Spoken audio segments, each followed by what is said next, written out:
In 1930, Youngstown, Ohio was the 45th largest city in the United States, home to 170,000 people, the third largest steel-producing city in the nation, and the place where the ice cream truck was invented.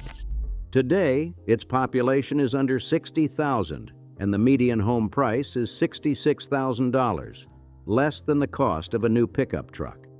Between those two facts is one of the great American stories of ambition, prosperity, and quiet unraveling. And it begins, as most American stories do, with a man buying land he'd never seen. On February 9, 1797, a surveyor from Whitestown, New York, named John Young, paid $16,085 to the Connecticut Western Reserve Land Company for 15,560 acres along the Mahoning River, just 7 miles west of the Pennsylvania line. He'd walked the ground the summer before, scouting for the company, and liked what he found: a broad valley with hardwood forest so thick it darkened the river at noon, seams of iron ore running through the hillsides, and coal deposits close to the surface. The name the local native people had for the Mahoning, Mahonic, meaning at the salt lick, told you something about what the land held beneath its skin.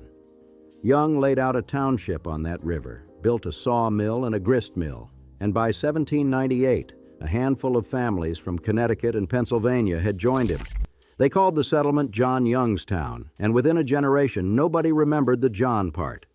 For its first half-century, Youngstown was a quiet place, a farming village in the Western Reserve, growing slowly. The 1820 census counted just over 1,000 souls in the whole township, but under the soil, the ingredients of an industrial empire were stacked like cards.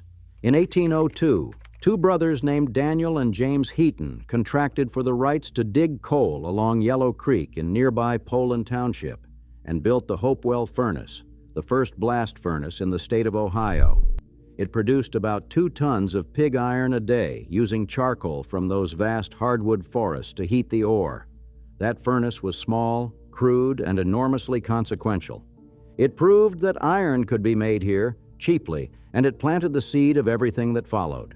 By the 1840s, the discovery of block coal, coal that could fire an iron furnace directly, without first being converted to coke, transformed the valley's prospects overnight. The Pennsylvania and Ohio Canal arrived in 1840, connecting Youngstown to Lake Erie and the Ohio River, and suddenly pig iron from the Mahoning Valley could reach markets in Pittsburgh, Cleveland, and beyond. Population surged. The little farming village incorporated as a city in 1867 and became the Mahoning County seat in 1876. 21 new iron furnaces were built in the valley between 1846 and 1872, most of them strung along the Mahoning River like beads on a wire. The glow of their fires at night became the valley's signature, a red shimmer on the horizon that people said you could see from 20 miles out. Then the railroads came, and the valley caught fire. The Cleveland and Mahoning Railroad arrived in 1856, and within a decade the iron industry exploded. By 1863, the Youngstown Telegraph could report that the city would soon have 7 blast furnaces, 3 rolling mills, a steel works, 2 machine shops, and several foundries. The Civil War made Youngstown essential. Union armies needed iron for rails, cannon, and armor plate, and the furnaces along the Mahoning ran day and night to fill the orders. Ohioans elected Youngstown's own David Todd as governor in 1862, a man whose Briar Hill Iron and Coal Company was among the valley's largest operations. The Todd name would remain on buildings, streets, and hotels in Youngstown for the next century. After the war, the iron industry only accelerated. 4 main railroad lines and 4 branch lines fed ore and coal into the valley. The population of the city proper went from about 8,000 in 1870 to over 33,000 by 1890, a 4-fold increase in 20 years. Along the river, the furnaces multiplied until you could stand on one hilltop and count their smokestacks in rows, like fence posts running to the horizon. Iron made Youngstown a city, but it was the next transformation, from iron to steel, that made it an empire. In 1892, an association of local rolling mill companies formed the Ohio Steel Company and built the region's first Bessemer steel plant right in town. 2 years later, the Republic Iron and Steel Company was organized in Youngstown, and in 1900, two local industrialists named George Dennick Wick and James Anson Campbell founded the Youngstown Sheet and Tube Company, which would become, within a generation, the largest corporation in the state of Ohio and the fifth largest steelmaker in America. The shift from iron to steel was more than a change in metallurgy. It was a change in scale, in ambition, in what a city could become. Iron furnaces were local affairs. Steel mills were empires. George Wick, the co-founder of Sheet and Tube, was in many ways the embodiment of what Youngstown's money class looked like at the turn of the century, a man whose name was imprinted on streets, parks, and buildings across the city. His family's mansion stood on Wick Avenue, the boulevard that ran north from downtown toward the wooded hills, lined on both sides with the homes of ironmasters and bankers. Wick Avenue was Youngstown's answer to Cleveland's Euclid Avenue or New York's Fifth Avenue, a quarter-mile of wealth built on molten metal. The Tods, the Butlers, the Powers, the Stambaughs, their names were carved into cornerstones all over town. These men and their families lived in stone and brick mansions with carriage houses and manicured gardens, just far enough north of downtown to be insulated from the smoke and noise of the mills that made them rich. In 1923, Youngstown Sheet and Tube purchased the assets of the Briar Hill Steel Company and the facilities of the Steel and Tube Company of America in East Chicago and Indiana Harbor, Indiana. Overnight, the company became the fifth largest steel maker in the United States and the largest employer in the Mahoning Valley. Its home plant, the Campbell Works, sprawled across the neighboring towns of Campbell and Struthers. 4 blast furnaces, 12 open hearth furnaces, blooming mills, tube mills, bar mills. The Briar Hill Works, named for David Tods' old company, ran 2 blast furnaces christened Grace and Jeanette, and another 12 open hearths. The scale was staggering. 40,000 people would eventually work in the valley's steel mills, and a significant portion of them drew their paychecks from sheet and tube. In April 1912, George Wick boarded the Titanic in Southampton, hoping a European trip might restore his failing health. His wife and daughter survived. He did not. The Youngstown Vindicator ran the headline across its front page.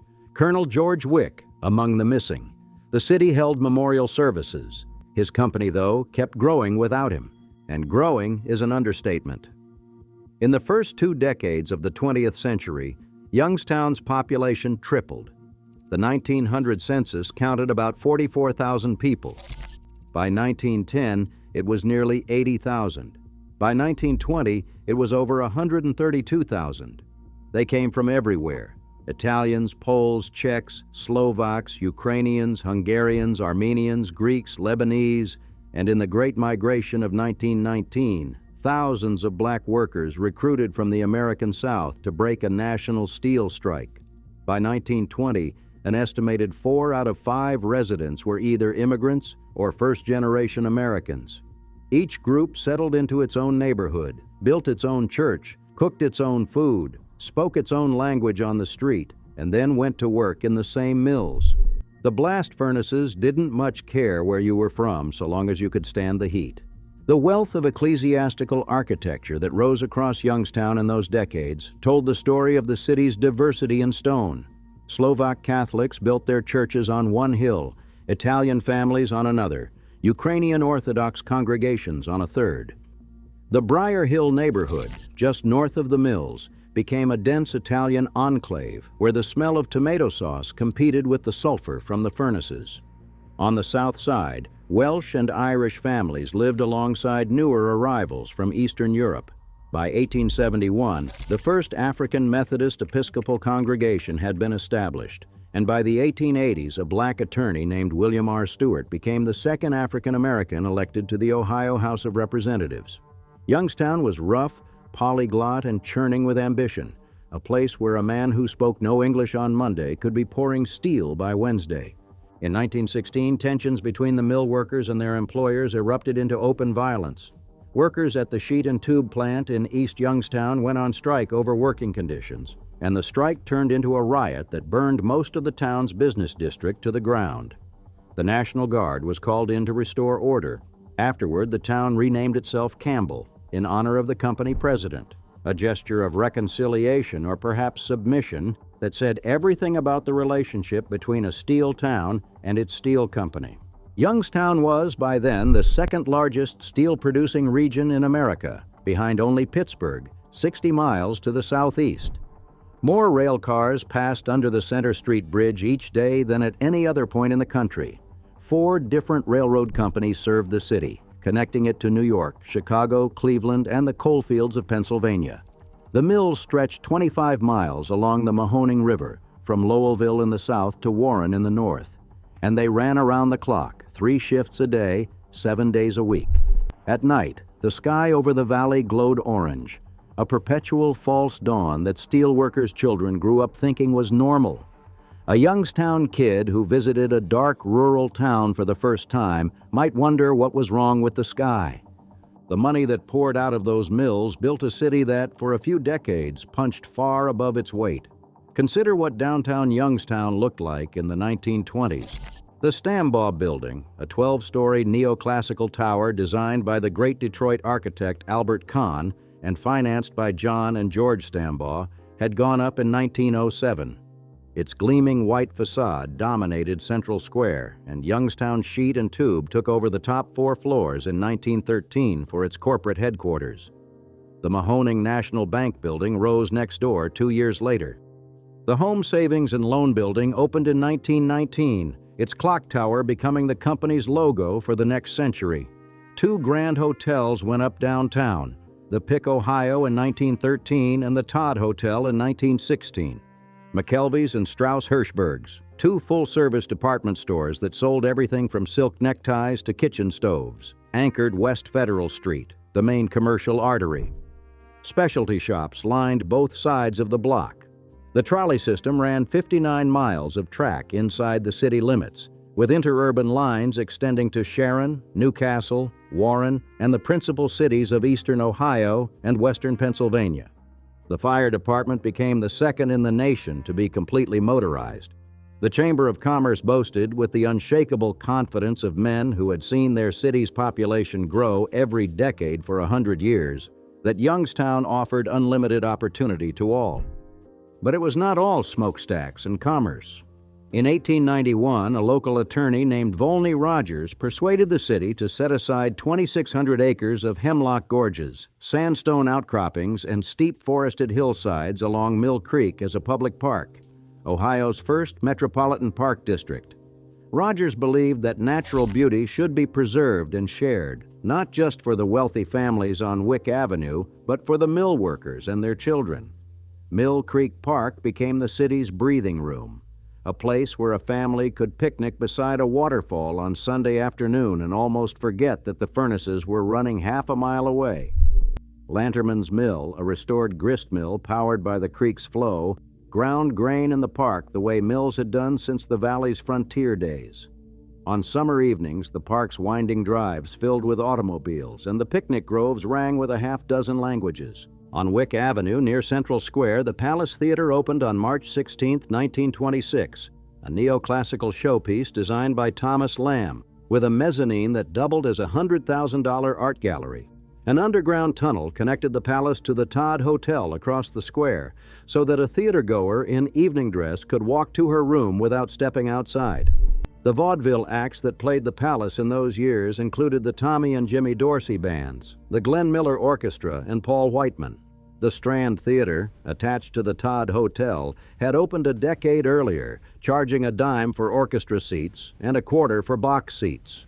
But the crown jewel was still to come. The Warner brothers, Harry, Albert, Sam, and Jack, were the sons of a Polish-Jewish immigrant cobbler named Benjamin Warner, who had brought his family to Youngstown in the 1890s. The family ran a small grocery on East Federal Street. Sam, the third brother, got his start in the movie business as a projectionist at Idora Park, the amusement park on Youngstown's south side that had opened in 1899 as a trolley park, built by the local streetcar company to boost evening and weekend ridership. Sam bought a film projector, and the brothers began screening a used copy of The Great Train Robbery at venues around the valley. They built their first theater across the state line in Newcastle, Pennsylvania, then moved west to Hollywood, where they founded Warner Brothers Studios. They made Don Juan, the first feature film with synchronized sound. Then Sam drove himself to exhaustion producing The Jazz Singer, the first talking picture, and died of pneumonia the day before its premiere in 1927. The Jazz Singer earned $3 million and turned Warner Bros. From a marginal operation into a major studio. The surviving brothers decided to build a theater in Youngstown as a memorial to Sam. They hired Rap and Rap, the Chicago firm that had designed movie palaces across the country, and spared nothing. The Warner Theater opened on May 14, 1931 on West Federal Street to a capacity crowd of 2,500. Another 1,000 people stood outside just to watch the premiere. The building contained 6,200 lamp sockets, 63,000 feet of steel pipe, and 325,000 feet of copper wire. Enough electrical power, it was estimated, to light 2,500 homes. A Wurlitzer pipe organ could be raised into position by a hydraulic elevator. The lobby was lined with mirrors, drawing comparisons to Versailles. An ornate marble staircase led to the balcony, which was cantilevered so no one had to sit behind a pillar. The building was designed to support a 20-story hotel on top of it, though the hotel was never built. Engineers tested the acoustics by standing on the stage and firing a pistol. The construction cost was $1.5 million in the teeth of the Depression. At the opening, the theater's publicist said of the Warner Brothers, "They left here penniless and came back laden with gold." That line could have described Youngstown itself. By 1929, the Metropolitan Tower, an 18-story Art Deco skyscraper, had risen on the west side of Central Square, the tallest building in the city. Henry Stambaugh, another local steel baron, donated the money for Stambaugh Auditorium, a 2,500-seat neoclassical concert hall that opened on Fifth Avenue in 1926 across from Wick Park. Joseph G. Butler, Jr., the industrialist whose family name was on half the iron furnaces in the valley, endowed the Butler Institute of American Art in 1919, the first museum in the country devoted exclusively to American art, a collection that would grow to include works by Winslow Homer, Edward Hopper, Georgia O'Keeffe, and Jackson Pollock. The Youngstown Symphony Orchestra was founded in 1926, growing out of Michael Ficocelli's Little Symphony Orchestra. The Youngstown Playhouse, a community theater, was established in 1924 and would become one of the longest running in the nation. The Liberty Theater had opened in 1918, designed by C. Howard Crane of Detroit, with reliefs of Lady Liberty modeled after $20 gold pieces decorating its facade. Frank Sinatra played the Liberty. So did the Three Stooges and the Marx Brothers at different times. The State Theater and the Paramount rounded out what amounted to a full block of entertainment palaces within a few minutes' walk of each other. On a Saturday night in the late 1920s, you could leave the Strauss-Hirschberg department store at closing time, walk a block to the Palace for a vaudeville show, cross the square to the Todd Hotel for a late dinner, and ride the trolley home, all without getting in a car. That kind of evening, in a city of 130,000 people, felt like civilization. Downtown Youngstown, in its prime, was a place of marble lobbies, brass elevators, and 10-cent trolley rides. A working man could walk from a shift at the mill to a department store lunch counter to a movie palace, all within a dozen blocks. The Strauss malt, a thick chocolate malt sold at the department store's soda fountain, became famous enough that decades later, former residents scattered across the country would still argue about where to find one that tasted the same. And then there was the ice cream. In 1893, an 18-year-old named Harry Burt had opened a penny candy store on South Hazel Street, 2 blocks from Market Street. The store had bare walls, no floor covering, almost no furniture, but the candy was exceptional. Burt moved to bigger quarters, added a soda fountain, then an ice cream parlor, then a bakery. In 1920, he developed a smooth chocolate coating compatible with ice cream, and his daughter Ruth was the first to taste it. Her verdict? Delicious, but too messy. Burt's son, Harry Jr., suggested freezing a wooden stick into the ice cream as a handle, and the Good Humor Bar was born. Burt bought 12 refrigerated trucks, fitted them with bells from his son's bobsled, and sent them through the neighborhoods of Youngstown selling ice cream to children. He purchased a building at 325 West Federal Street in 1921 for $200,000 and turned it into a factory. The ice cream truck, its jingle, its white uniformed driver, its promise of summer, was invented here on the same street that had the Warner Theater and McKelvey's department store. Burt died in 1926, and the Good Humor Company was eventually sold to outside investors and grew into a national brand. But it started in Youngstown, on a street that no longer needs an ice cream factory. The 1930 census marked the apex, 170,002 people. Youngstown was the 45th largest city in America. The Chamber of Commerce predicted the population would reach 500,000 by 1971. City planners projected 200 to 250,000. Neither prediction seems absurd if you stood on Central Square in 1930, watching the trolleys pass beneath the Metropolitan Tower, the Stambaugh Building shining white across the way, the Warner Theater about to open, the mills running full. Down on the south side, Idora Park was in its prime. What had started in 1899 as a trolley park, a common strategy by streetcar companies to generate weekend ridership, had grown into a full-scale amusement park with roller coasters, a dance pavilion, a swimming pool, and picnic groves where the immigrant communities held their ethnic festivals. The Wildcat, a wooden roller coaster built in 1930, became legendary, and the Jackrabbit was nearly as beloved. On summer Saturdays, families from every neighborhood in the city converged on Idora, Italian families from Briar Hill, Slovak families from the east side, black families from the south, all riding the same coasters, eating the same popcorn, listening to the same live bands in the dance hall. Idora was the rare place in Youngstown where the city's carefully maintained ethnic boundaries dissolved, at least for an afternoon. But two things were already wrong, and almost nobody was talking about either of them. The first was water, or rather the lack of it. The Mahoning River was not a big river. It did not have the volume of cooling water that modern steelmaking demanded, and Youngstown was landlocked. The nearest Great Lakes port was in Cleveland, 60 miles away, or from Minnesota and Michigan had to arrive by rail, which cost more than unloading it at a lakeside dock in Cleveland, Buffalo, Chicago, or Detroit. A Harvard Business Review report published in 1933 noted that Youngstown mills had higher raw material transportation costs than competitors in any of those four cities. The difference was not ruinous, but it was persistent, and it meant that Youngstown's mills would be the first to feel a squeeze when the market tightened. For decades, people had talked about building a canal from Lake Erie to the Ohio River through the Mahoning Valley, the Big Ditch, they called it. Congressman Michael Kirwan spent his entire career in Washington pushing for it. Surveys were done, routes were debated. A model of the proposed canal sat in the lobby of the university library. The canal was never built, the cost was too enormous, and the political will was never sufficient. The second problem was simpler. Youngstown never diversified. Pittsburgh had universities, hospitals, banking, and government. Cleveland had shipping, automotive parts, and a broader manufacturing base. Chicago had everything. Youngstown had steel. When steel was booming, that concentration was a source of pride.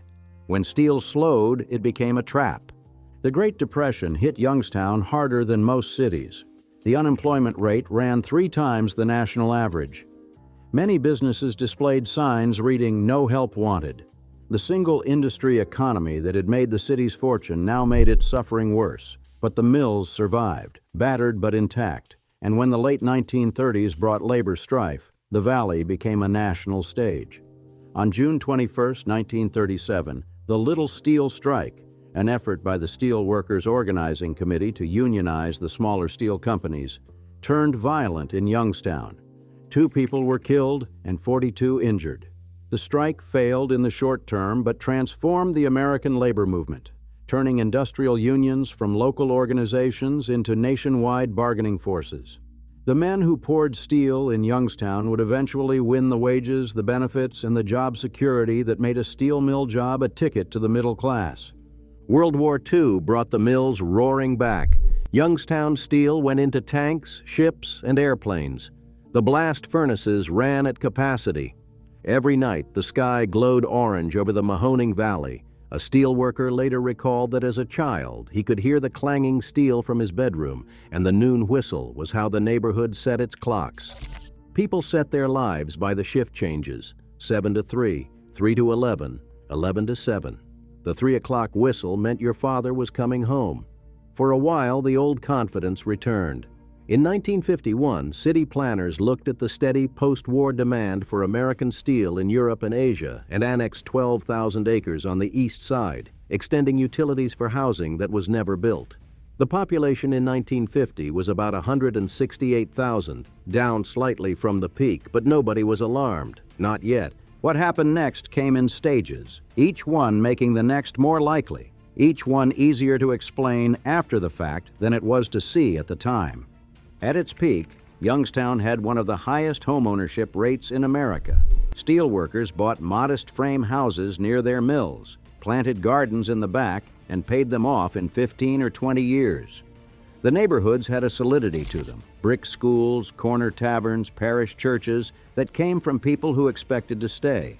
A man who worked at the Campbell Works might live in Campbell or Struthers, walk to the mill gate and know his neighbors for 30 years. His sons expected to follow him through those gates, and many of them did. The Youngstown patricians won the championship of the informal Ohio League, a direct precursor to the National Football League, in 1915. Minor league baseball teams came and went with names that told you what mattered here. The Youngstown Steelmen, the Youngstown Ohio Works. The city hosted national amateur baseball championship games through the 1930s and 1940s. This was a place that took its pleasures seriously because the work was serious, and the money, while not extravagant, was steady. In the 1950s, Youngstown-born developer Edward J. DeBartolo Sr. built one of the country's first modern shopping plazas in suburban Boardman, south of the city.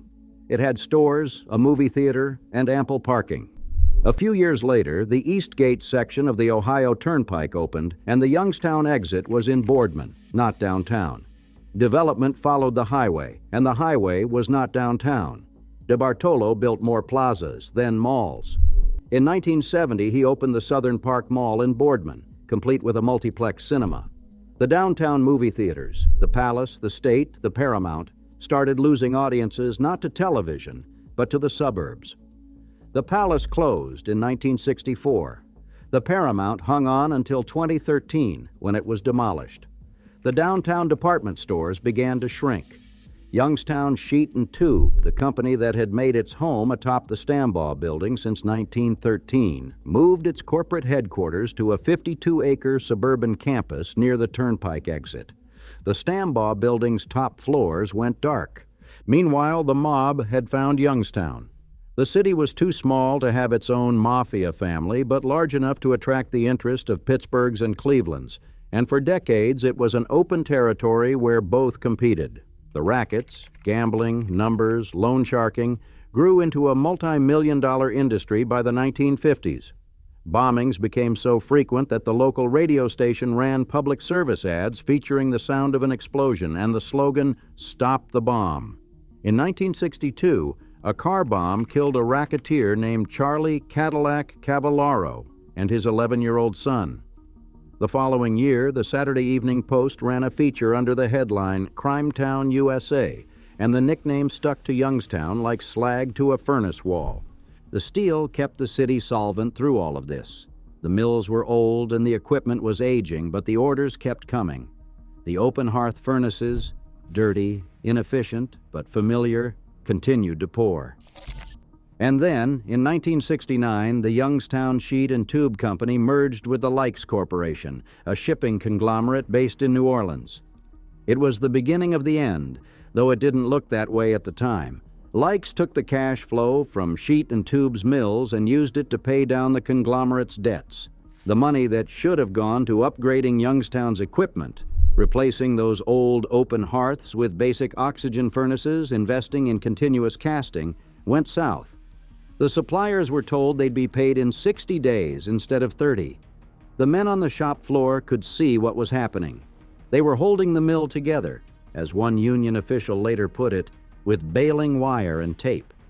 On September 19, 1977, a Monday, The announcement came from Sheet and Tube's corporate offices in Boardman. The Campbell Works, the company's largest mill, would close by Friday. 5,000 workers were laid off immediately. The mayor of Youngstown, Jack Hunter, called it the worst possible news he could have received as a public official.